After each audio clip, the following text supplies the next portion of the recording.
Bună ziua!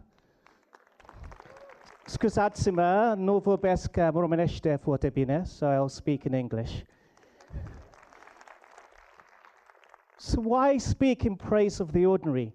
Well, I've been watching TED here, I've been watching TED videos at home, and often I believe that the person speaking on the stage is extraordinary.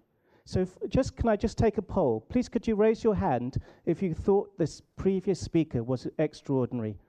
Yeah, I think all of us. While I believe that this is positive, I also believe it has some negative consequences unless we're aware of them. So a few years ago, I was directing a charity working with young people from diverse communities.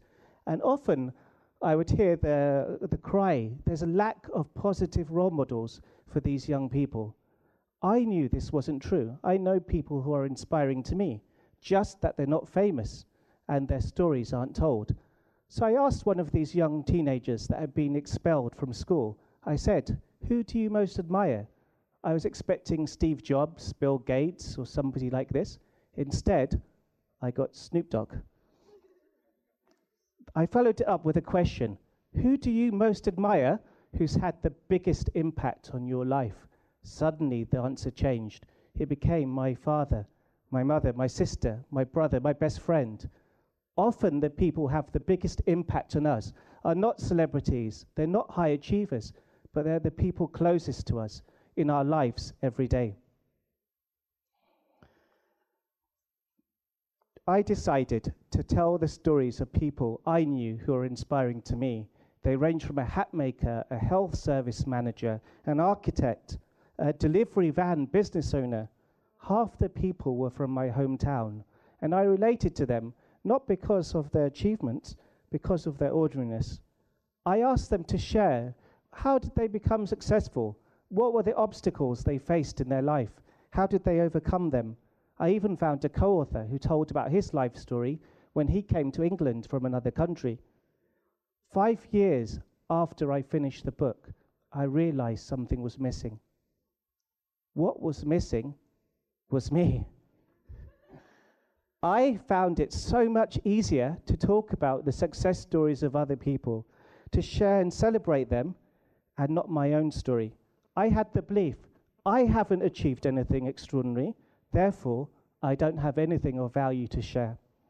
I share this not to be indulgent, but because I believe it's not only me in this room or watching this video that thinks they don't have anything to share. I believe that many of us struggle in placing value on our own story and honoring our own lives, which we may perceive as ordinary, especially after watching the last speaker. No, when I was invited to speak, I noticed a temptation to seduce you into thinking I was extraordinary by listing all my achievements, all the things that I have done, and maybe you'll accept me and think I'm worthy to stand on this stage. I think if they were altruistic in nature, even better, because I think nothing is so good than an entrepreneur, but the only thing that's better in kudos is a social entrepreneur. I recently read an article, it was in a local newspaper, the Evening Standard, and it was by an author called Helen Kirvan-Taylor, and she talked about a new term called supers, which is used by recruitment people to describe high achievers. So these are people that when they're babies, their mothers played to them accelerated learning language tapes, or they listen to Mozart in the womb. But it describes them as young adults who have worked in refugee camps in El Salvador during their gap years. Supers don't do frivolous gap years. They've done service learning in the slums of Mumbai, or they read books on string theory for fun. The issue is that whether they're going for world domination or world improvement, there's a cost. Often they're not able to succeed in the complexity of the workplace or deal with failure. Altruistic aims can sometimes be a cover for a deeper ego-centeredness, self-serving purpose, collecting qualifications and serving others to cover an underlying inner restlessness. I can identify with this striving. I still spend much of my time traveling and being busy. And I wonder, what would happen if I stopped achieving, striving? What do I avoid facing in this business? There's a beautiful quote, it's by Blaise Pascal. He says, all the problems in the world arise from man's inability to be in a room by himself alone. There's a film I really love called American Beauty, where Mina Suvari turns to Kevin Spacey. She says, "Please don't tell me I'm ordinary. I want your approval. I want to be seen as unique, special, different, making a difference in the world." You know, Goethe, he said, everybody wants to be somebody. Nobody wants to grow.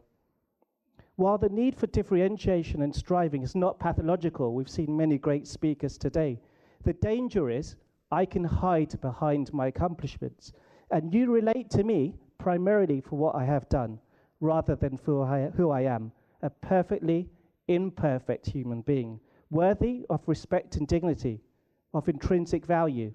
Joseph Campbell, the mythologist, he said, "The privilege of a lifetime is being what you are." For me, there's a tension between grandiosity, here's a dictionary definition, and false humility, to owning our power and using our lives and gifts in service of others, recognizing our grandeur. John Ruskin, he said, "Really great men have a curious feeling that the greatness is not in them, but through them. They see something divine in every other person." This is conveyed in the Sanskrit greeting from my own culture, South Asian culture, called Namaste. I'd ask you to just put your hands together like this. Namaste literally means in Sanskrit, I bow to you, but there's a deeper interpretation. It says, the divinity in me sees the divinity in you, recognizes the divinity in you. Surely the great speakers at TED today will inspire you, inspire other people. Well, our achievements, our sharing insights that change the world may not necessarily inspire everyone, even if the audience is self-selected like TEDsters. They might create an idealization in which we view ourselves less favorably and feel our life is more dissatisfactory in meaning, contribution, and significance than it really is. If I have not created a new tech startup, if I've not made a portable fridge that has saved food for thousands of people, started a mobile school, or jumped from the highest mountain, is my life being wasted or any less than yours? Speakers may help us aspire, but they could suggest we aspire to be someone else. You can see this in leadership and self-help literature, advocating everybody to lead just like Jack or present like Steve, a reference to the former CEO of GE or the late iconic Steve Jobs. Success is cast imitating the traits of other people. There's also the danger that we can become vicarious contributors to change in the world. If I have watched a TED talk about other people being creative or socially contributing, it might mean that I don't need to be creative. I don't need to serve others. I think that in the very pursuit of being somebody, we may neglect those who are closest to us. We can disappear our relationships, neglect our own health and well-being. Now, we need to only look at Facebook identities to imagine that everybody's traveling the globe, going to interesting cultural events, meeting their soulmate, or having the perfect baby, where the reality, when you meet them down the pub, is often very different. No mention of the loneliness, the relationship difficulties, the arguments with their work colleagues, or feeling unfulfilled, the difficulties of life that we all share, and I suggest make us all human. In his book, The Fear of Insignificance, Carlos Strenker argues that people have become commodities in the global infotainment system. Two models of the good life are presented to us and have become prevalent across the globe. Celebrity, the quantification of how well you're known, and financial success. So this is seen as how many hits do you have on Facebook if you put your name in?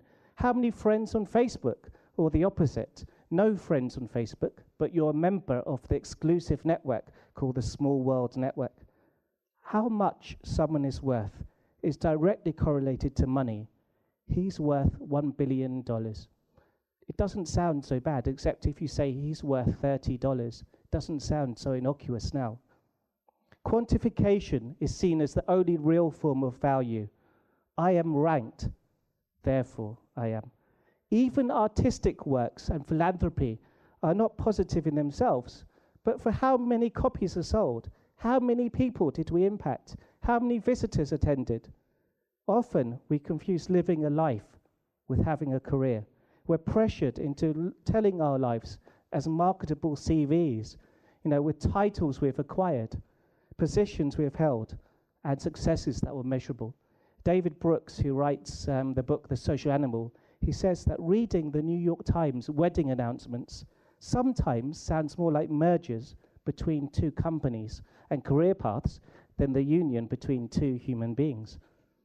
So in an age which glorifies the celebrity, we are fascinated by the mythic reenactment of the transformation of ordinary people to demigod status. You can see this in the TV shows, X Factor, Idol, The Apprentice. Can we contemplate that telling people to reach for the stars may not be good advice? The philosophy of striving for the extraordinary may lead to the denigration of the ordinary and damage our self-esteem. Careers such as teaching, nursing, the professions which were once seen as intrinsically valuable in themselves are now seen as mundane compared to those who achieve their 15 minutes of fame on Big Brother or are famous for being famous. One of the keys that enabled me to relate to the diverse role models was that they revealed themselves warts and all. They didn't just tell me that they were successful, what they had done. They told me all of their failures, all the stepping stones, and they also shared how their life right now is not completely successful. There's costs. They owned their full experience. I sometimes think it's more difficult to be a complete human being than a saint. It means nothing can be excluded or suppressed. An example of this is a rocket scientist I interviewed.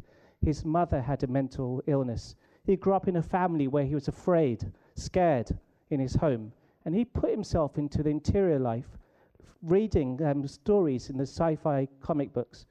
It was a difficult situation, and he developed his imagination and fascination with rockets and space that led him to design. I was touched that he shared his growth and his gift, not despite his suffering, but because of it. Often I might appear to have a career.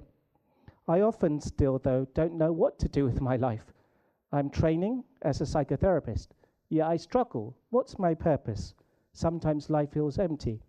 I write about connection, and yet sometimes I feel painfully lonely and disconnected. I recognize this contrast in nearly everybody I have met who is apparently extraordinary.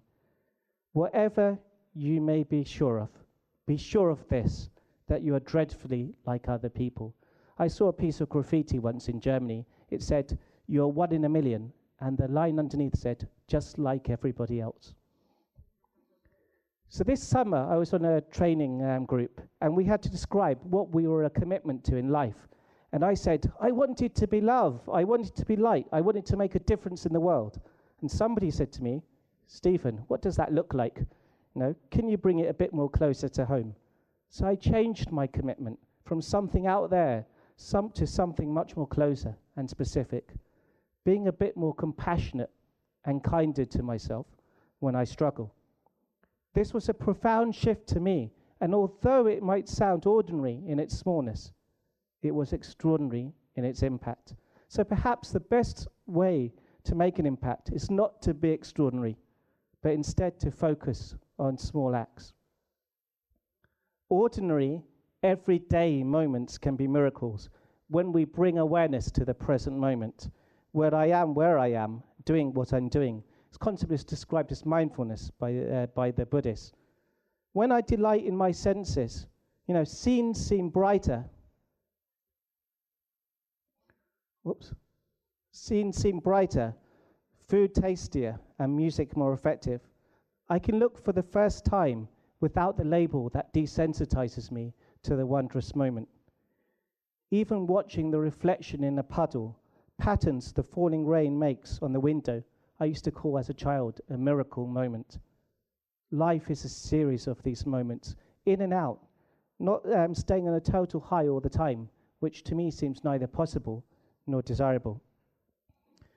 Often, these ordinary moments occur when we're alone, when we're not in the presence of others, when we're in solitude. My favorite object in the world is not an iPad 2. My favorite object in the world is a bench. I could sit for hours just observing nature, not having to move an inch, yet returning from that ordinary sitting a renewed person. I believe that it's primarily in the ordinary way we make contact with each other and share experiences that life becomes extraordinary. Moments of human contact in relationship with each other, such as a smile, a gentle touch that can transform us. When I finished school, I volunteered for 1 year in an Alzheimer's disease unit, and I was asked to go away on holiday for 1 week with 2 men who had Alzheimer's disease. They were in their 50s. One was an RAF pilot, one was a police officer, and they were quite strong, tall men. And at night time, they would become confused. They would say, "Where's my wife? Who are you?" And sometimes become very disturbed. And I was afraid. But one day, I just shaved one of the men. His name was Brian. And he turned around to me and gave me the biggest smile that you could ever imagine. You know, it was wordless. It was so ordinary, yet so extraordinary, that it stays with me forever. Another moment was when I was having fluid drained from my lungs. I went to the hospital by myself. My parents were working. And as I lay on the operation table, I just felt a gentle hand just touch my head and hold my head and just stroke gently the back of my head. I felt held. I never saw that nurse, but I'll never forget the gentle touch, the human contact. Virginia Satir, she says, "And I suppose that before I leave the world, only one thing that I'd wish all the world to know is that human contact is made by the touch of skin, eyes, voice tone. These are the things that are taught to us before we had words." So I'd like to finish by concluding that the ordinary is underrated. Each so-called ordinary moment, whether alone or shared with others, is extraordinary. By striving to be extraordinary, we could miss the beauty, the value, and the wonder in all our everyday lives. I thank you for allowing me to share my story with you. And I'd like to end with a quote from Einstein, who I believe spoke in praise of the ordinary as a way to live our lives. He said, "The most beautiful experience we can have is the mysterious.